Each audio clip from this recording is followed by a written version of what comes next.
I mean, it's always interesting to pinpoint areas of actual debate in the world, like things that morally decent, very well-informed, intelligent people actually profoundly disagree on. And one such debate is whether it's a good thing that Christianity seems to be dying in the West. Because first of all, I assume you kind of agree that it is. Please tell me if I'm wrong.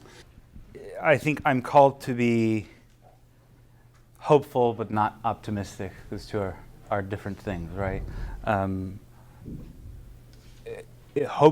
Optimism is your sense that, well, things are going to turn out okay, but you can be hopeful because you have the kind of theological virtue of hope. You try to have you perfect the theological virtue of hope, knowing that in your lifetime things might not turn out as you would hope that they would, as you expect that they would.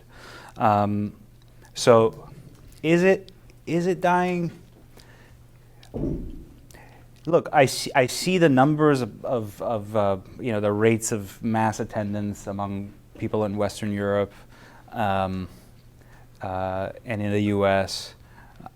You read the polls. You pick your horrific poll from the point of view of a religious person, where only about a third of U.S. Catholics believe that the real presence of Jesus is in the Eucharist and so forth. I mean, there's mountains of evidence, but I think, look, did people expect under communism that you would have in Poland this flowering in the form of John Paul II, that then suddenly this growth of a religious movement where people came out under totalitarian conditions saying we want God when John Paul visited? So God works in these mysterious providential ways. And I would say that I do see among a cohort of young, serious Christians this revival. People have written about it to some degree, but trying various things, various models, and I find hope in those. And then look, if the center of gravity of Christianity shifts to Augustine's home continent, as it is, where the church right now, the Catholic Church, has its greatest demographic hope is in Africa and South Asia. Why not? There's and maybe people in Africa, African Christians, will re-evangelize the West in a kind of reverse movement of what happened in the past. Why not? Well, and Christianity is also growing in China, although it's more evangelical Christianity. It's more evangelical. Is that something that you're happy about, though, because it's a Christianity growing? Yeah, I mean, look, whenever people turn from a kind of soulless, I wouldn't even say it's communism, because it's not communism, it's this weird totalitarian state capitalism, whatever it is, turn from that to praying and thinking about the highest ends of human life and what life is really about is a thing to cheer. Yeah. Oh, did you want to continue? That's it. No. So. Now the question is it a good thing? Oh, yeah. Well, let me ask one more thing that's kind of related to this. What is your view of someone like Jordan Peterson, who to some extent, in a sense, is re-evangelizing? Screw all. No. I'll tell you something very. I mean, I mentioned earlier there are pockets of young people. I was invited to come out with. I live in New York City, and I was invited to come out to a brunch. And brunch is very typical. It is our Sunday liturgy for a lot of people. Hipsters in Brooklyn. But I was invited to brunch, and they were all kind of curious young New Yorkers. And they said, we came back from, they had gone to an Episcopalian service. We just came back from an Episcopalian service. I was like, okay. Like, they weren't the type. And because the day before they had gone to a talk by Jordan Peterson. And going to that talk had somehow inspired them to go to, an Anglican service the following day. So, and that's what I'm talking about, because look, the longing to know what the meaning of life is, and to first of all know what it means to act morally in the world, and what your purpose in life and so on and so forth. These questions aren't going away. And so if Jordan Peterson is a channel of evangelization, all power to him. I began reading Nietzsche when I was 13, and it, in a very circuitous way, led me to Catholicism. Well, Peterson thinks that Nietzsche is much less anti-Christianity than he's often. I would disagree with him. You would disagree on that? Yeah. Yeah. Okay, so, right, but anyway, the debate I was going to mention, and again, I started by saying it's always interesting to identify true areas of debate, because a lot of debate is just fake and it doesn't really stand up. But independently of whether one thinks Christianity is dying in the West or not, there's a lot of debate about whether that's a good thing. Yeah. And I mean, obviously, you're going to line up on one side of that, but just to throw out some names, like people like Sam Harris, Richard Dawkins, the late Christopher Hitchens, the four horsemen of the New Atheism, they would argue that it can't happen soon enough. Yeah. And then there are others, obviously Jordan Peterson, also other members of the intellectual dark web, like the Weinstein brothers. I don't know if you're familiar with them, but they're actually pretty anti-New Atheism as well. And then other more storied thinkers like Dostoevsky, Solzhenitsyn, would argue that it's probably a bad thing if Christianity is eroding in the West. So I guess, I mean, it's clear, right, that you would line up with the latter group, but I was curious, like, what's your basic response to people like Dawkins, Harris, Hitchens? Like, what would you say to them if you were actually in a room with them? Because if you just cite like your religious beliefs, they're going to be like, oh, well, those are irrational and that's a non-starter for us. Like, what would you say to them if they were in the room making all their arguments? Yeah, I mean, first of all, I wouldn't begin with revelation. I mean, as men who call themselves men of reason,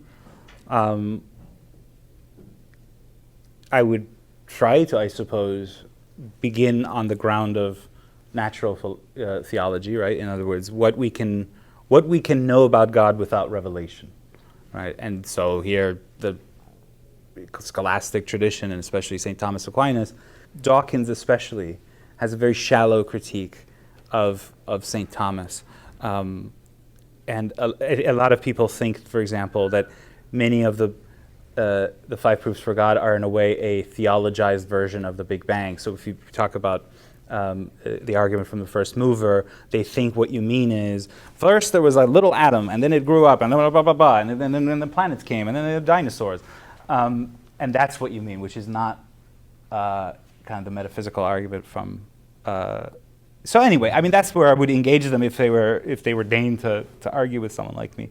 But at the end of the day, is it good that that Christianity is dying? If it is dying, I would say that all of their ideas, and this was a premise that I began with and then I didn't really explore, all of their ideas about human rights, or Hitch believed that Saddam's regime was terrible and so forth. All of them rest on the idea that the human being is special. All of them rest on the idea that you're there's something inviolable about you. You bear a dignity. How do you explain that if we are nothing more than just a bunch of synapses firing and flesh and bone, and there's nothing really special about our origins? Why shouldn't we treat people in completely beastly fashion if there isn't something special about them? Do you attribute the mass atrocities of the 20th century in Western Europe in part to Western and Eastern Europe, in part to... Absolutely. I mean, these were all, in the case of Stalinism and so forth, it was militantly atheist. And then in the case of Nazism, it's this kind of, it is a kind of neo-pagan upsurge, right? It's a return to the god of the idolatry of nation and of race and so forth. So absolutely, and I don't know how the absolute secular liberal who believes in human rights and human dignity, where is the basis for that dignity? Yeah, because one thing you said is if you completely sever liberalism completely sever politics from religion or a vision of man's ultimate good, as liberalism does. And I stopped there because, of course, small L liberalism does mean inalienable rights of the individual to Yeah. life. And that's actually a substantive argument that if the Nazis and the communists had believed in, would have spared us a lot of bloodshed. So that's not Yeah. a trivial thing for everyone to agree on, that Yeah. every individual has inalienable rights. Yeah. Now, I'm guessing you might argue that that notion itself is predicated on Judeo-Christian ideas, and if those ideas die, Yeah, then liberalism is going to die. Yeah, the procedural structures will lose all the kind of metaphysical foundations upon which Right. they rest. Again, I don't see how you account for a human being as special, rights-bearing, dignified, if he's just a collection of atoms and synapses and cells. Do you have a kind of elevator pitch view of just like capitalism, neoliberalism? Like where I stand on economics? Yeah, I guess. Yeah. Yeah. I would. First of all, I mean, I get into arguments with libertarians a lot, as you may know. But you know, on discrete issues, I'm perfectly open-minded about the fact that, for example, a lot of the problems having to do with homelessness and skyrocketing housing prices in typically blue cities, New York and San Francisco, are just a supply problem. You've set up so many sort of NIMBY laws where you can't develop housing, and so then the existing housing stock becomes obscenely expensive. And that's a perfectly fine argument that I buy into and would promote myself. My problem with a certain kind of doctrinaire economic liberalism, and I don't mean the left, I mean the kind of classically liberal kind of capitalist tradition, is that it takes that insight and makes it the kind of unum necessarium, the one thing necessary. Whatever problem in the world appears, markets and let people choose. That's the kind of thing I oppose. It's a kind of dogmatism where in some other areas, markets don't have the solution. And we on the right, I'm a man of the right, should be willing to say, there are, that ultimately we have an economy in order to serve the common good of actually existing people. The economy is not this thing with its own immutable laws which we can't at all touch lest they go wrong somehow. It's also a human institution. It should be ordered to the good of people and families. Now, I have to believe that in some areas free markets do serve them, but in other areas they don't. And you begin to see a kind of flexibility, at least on the right, which I find most welcome, where for years there was this dogma that just to integrate China fully into the world economy.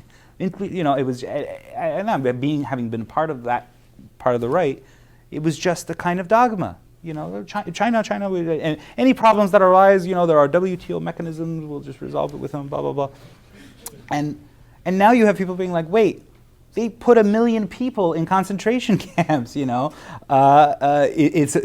a regime that, for all sorts of reasons, you won't want building your 5G infrastructure because they'll spy on you. And this awakening has happened, at least on the right, which is very welcome. So, first of all, the fact that the economy is ultimately a moral institution and should serve those ends, and in some cases that means government intervention to promote the good of families, the good of communities, and second of all, to lose the obsessive dogmatism of free markets everywhere, open borders everywhere, absolute free choice everywhere. But that's, it costs us, and we're living through all sorts of consequences of that. So one concrete policy view you might have, tell me, would be like we should have maybe maternity and perhaps paternity leave policies more akin to what you see in Northern Europe? Absolutely. So before I launched my famous debate with David French, which I hear we'll get into, a couple of folks around the magazine First Things and others, we put together a a little manifesto called Against the Dead Consensus. Oh, yeah. And we do mention that the political community, because its most essential unit is the family, must be geared or ordered towards serving the needs of families. So that might mean, absolutely better maternity leave, so that, or even doing things that could get people out of the two-income trap altogether, right? When people, where both parents have to work, and either that brings pressure on them when they want to have children, it discourages them, and when they do have children, it makes it so that they immediately have to put children in daycare when they should be home and so forth. So that's the kind of pro-family policy we see. In Hungary, in Poland, elsewhere, they're experimenting with it more aggressively. By the way, in some areas they're liberalizing, right? Like taxes were too high in Hungary, now they have very low taxes. Labor laws to the point where they become so protective where you can't ever fire anyone. Of course, it actually just keeps young people out of the labor market, fine. But in other areas, you have a robust welfare state that serves the good of families. Okay, last question, and this is going back to China a little bit. So I have a student who's doing an independent study this semester on AI, and he's talking a lot about China. And I think everyone knows this, and I don't know too much about it, but basically China is instituting the system where, the citizenry is monitored. The social capital system? Or right, the social credit system. Right, and it's not that you're, arrested and sent to jail for any kind of perceived moral or civic infraction. But it may be harder to get a loan. You may be less likely to get into a good college. There are these ways that the Chinese state is like raising the cost of antisocial behavior. Yeah. And the thought I had as I was reading about this is that this is one of the pragmatic arguments people make for religion, that it basically gives people a reason not to behave antisocially and therefore makes polities function better. And it's actually a much lower cost, scalable way of getting the population to behave in a virtuous moral manner than just repressing them. AI, this system that is kind of running on its own without too much government, it struck me almost as like serving the same function in China that, for example, Christianity to some extent has played in the West. Now, obviously, it could be abused. Yeah. But I did have that thought. My thought was like, well, if it's used well, it could just get people to be less likely to push someone out of a line. Yeah. Maybe I shouldn't admit to having that thought, but I did. I honestly had that thought. Well, let me. First of all, one tragedy that brings to mind is the fact that the Chinese have a very intricate, well-developed ethical system. In Confucianism, that has a tremendous number of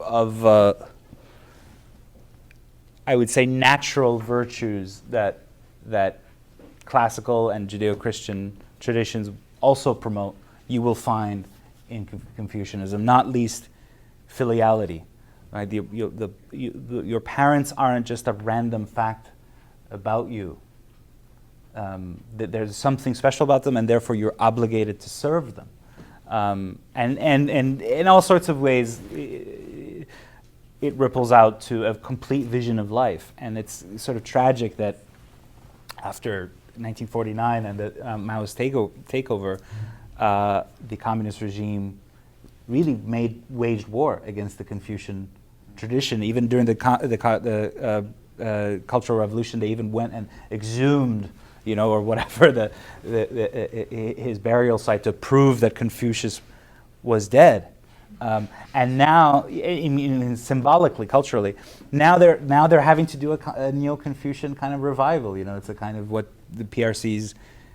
part of the PRC's vision of, okay, how do we order this massive society is, well, let's go back to Confucian, which the same regime pulled the roots out of the society. So that's one thought that I had.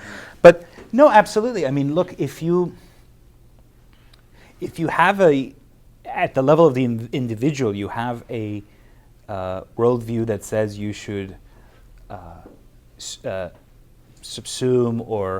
or subordinate your baser self to the higher part that's in you, that the conscience that already speaks to you and tells you in some ways, it points you towards right and wrong, and you have a worldview that at the individual level and at the collective level are part of the society, then you don't need minute regulations, right? Right. You only need this kind of minute regulation. Or think about, I mean, I dare say I go into a campus thing here, but you know, when you had an ethos of let's say a kind of paternalistic Christian ethos about campus life, you didn't have this amazing bloat of administrators telling you at every step, you know, be as risky as you want sexually, but we're going to regulate it at every step, and God forbid you do something wrong, then you get interrogated, you know, and then there's no mercy, right? If you've been accused of wrongdoing. Whereas, you know, in the more older model, there was just separation, and guys couldn't get into girls' dorms, vice versa, and it needn't have this minute regulatory. So yeah, if you have a kind of robust vision of a moral order that people both at the level of individual and collectively buy, you don't need minute regulation. Well, I had one other thought about this. Oh, and that's the cultivation of the conscience, right? I have a 2.5-year-old son, and I notice he gets into fights over toys at play dates, and he will. What's funny about it is when he grabs a toy out of a fellow kid's hand, you know, he could just be a brute about it and just do it. But kids don't. They always say, like, it's mine. And for someone like John Henry Newman in the 19th century or C.S. Lewis in the 20th century, that was a really odd thing, and it said something about human beings, right? That you always try to, with whatever argument you get into, you try to provide a reason and appeal to a law. There's a sort of unwritten law of toddler land, right? And the other kid will say, you violated it, and Max will say, no, you violated it. But both of them, they don't have a doubt that there is a law of toddler land, and that's kind of, it's the law embedded in us, you know, it's both the divine law and the natural law, and they reinforce each other. And they tell you, you have this voice inside you that says, do good and avoid evil. And you really want to do away with the worldview that says that voice matters, right? That voice is a divine voice inside you, and say, no, that's fine. You know, we'll implant a chip in you that'll like zap you when you're wrong. And by the way, there's no redemption in the Chinese model. You know, if you're antisocial, you just sort of, there's no, Right. you just spiral downward. Yeah. They even have a ladder of rewards and punishments, and you know, there isn't that Christian idea of maybe you could really turn things around. Anyway.